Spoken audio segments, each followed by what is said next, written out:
Carmelo Anthony looks like at some point he's going to shut it down with the surgery. He really wants to play in this All-Star game, and I get it. It's in New York, and it's the most exciting thing that's going to happen to any Knick this year because it's been such a bad year. Do you get, as a coach, why it would be so important for Melo to play in this game? Yeah, I do. I think, first of all, just, when you're selected by the fans as a starter, and it's an honor. I mean, it's funny, LeBron last year kind of spoke to Adam Silver and, made it known that it's hard for the best players in the league because no one needs time off more than the guys that play 35, 40 minutes a night. And the league has accommodated that. But I think at the same time, you want to be there, you want to play, and it's a nice 4 days.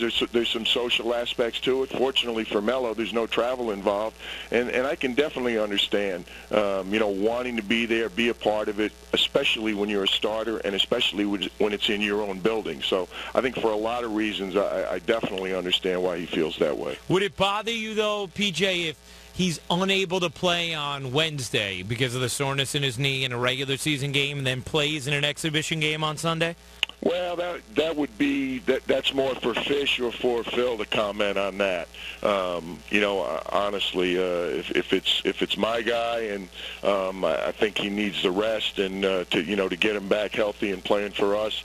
The Knicks and their season right now, it's probably a different set of circumstances, but I think that would be clearly more for Fish and Melo and Phil to comment on that. What's interesting is it's obviously the best thing for this team to do would be to lose and have a shot at the first overall pick. Nobody wants to admit tanking, PJ, and I'm sure those guys who are playing want to win and the coaches want to win, but can you even put into words what the atmosphere must be like when you're 10-42, you're trying, but the best thing to happen to the organization is for you to lose? Well, I've been there. I've coached some teams that were in that circumstance, either because they were young teams or just because it was a total rebuilding situation. And by All-Star time, it became, if not automatic, but pretty clear, hey, it's going to be hard for us to make the playoffs. And if you're not going to make the playoffs, the more ping pong balls you have, the better off you are. I don't know even how they do it anymore, but the better off they are. But, when you phrased the question, you said coaches and players don't think that way. I mean, you got to lace it up 30 more times after the break, approximately. And if you're going to play, you're going to try and win. Like people keep talking about Philadelphia. I mean, you see Brett again last night.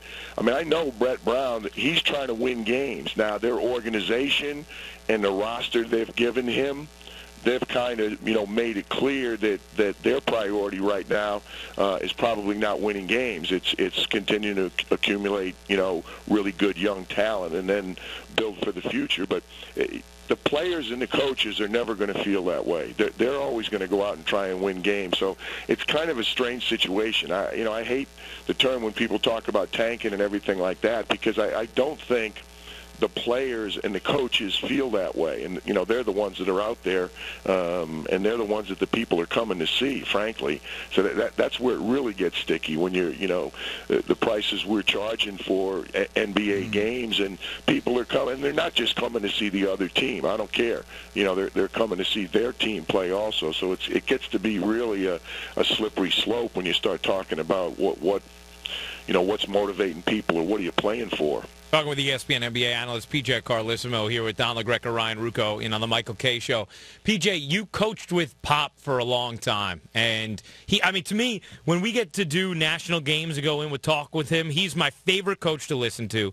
He has a much different energy than we see in those sideline interviews at the end of the first and the third quarter. But you being around him the way that you have throughout your coaching career, what's something about him as he wins number 1,000 last night that just separates him, that's made him so good for so long?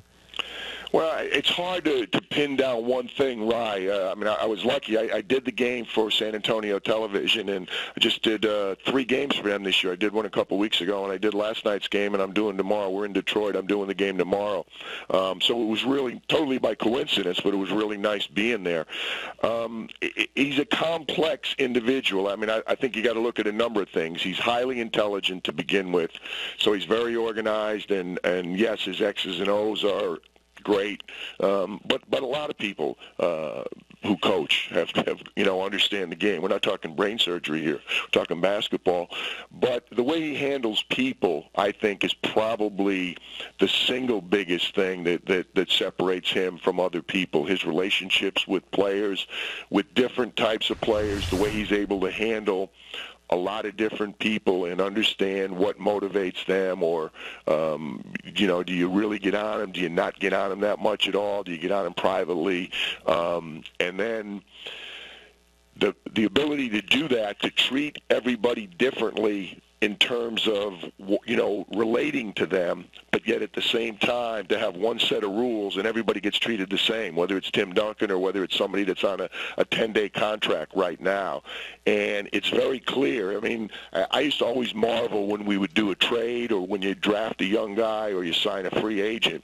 It takes a player about 2 days in San Antonio to kind of look around, because it is different in different places, but they can look around and see a practice, and if Timmy does something wrong during the practice, Pop will get on him, and whether it's Timmy or Tony or Mono or whomever, and it usually takes somebody about 2 days to say, oh, I guess that's the way it is here, and if the best player doesn't get treated differently, well, then that's the way it is from top to bottom. And I used to always laugh when we'd do a trade or a veteran would come in and kind of see the way it was. And that was the way it was with Jerry Sloan and Carl and John in Utah. Sloaney would get on anybody, including those two. So when you're new to a situation and you see him correcting Carl or John, you say, well, that's the way it is. That's the way it's been in San Antonio for, 19 years?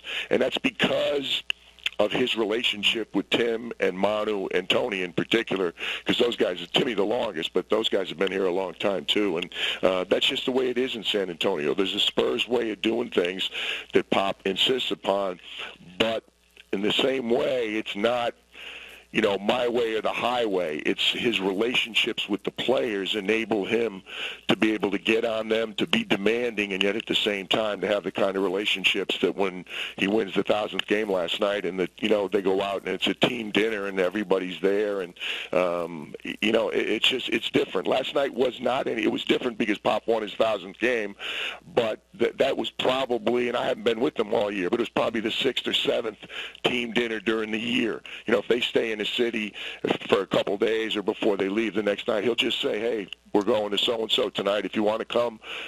And, other coaches do that also. But in San Antonio, when you do it, most of the guys show up because they want to be there. You could do that with some other teams, and you're going to have no one show up. So his relationships with his players, to me, separates Pop from everybody else. Talking to PJ Carlissimo here on the Michael K. Show. Before we let you go, got about a minute going into this All-Star break. Who's the best team in the NBA in your mind? I think Golden State still is. I give them a slight edge over Atlanta because of the schedule. They've played more Western Conference opponents. But I think those two teams have kind of distanced themselves. I don't think it's over by any stretch, but they have clearly been, in my opinion, the two best teams in the league so far.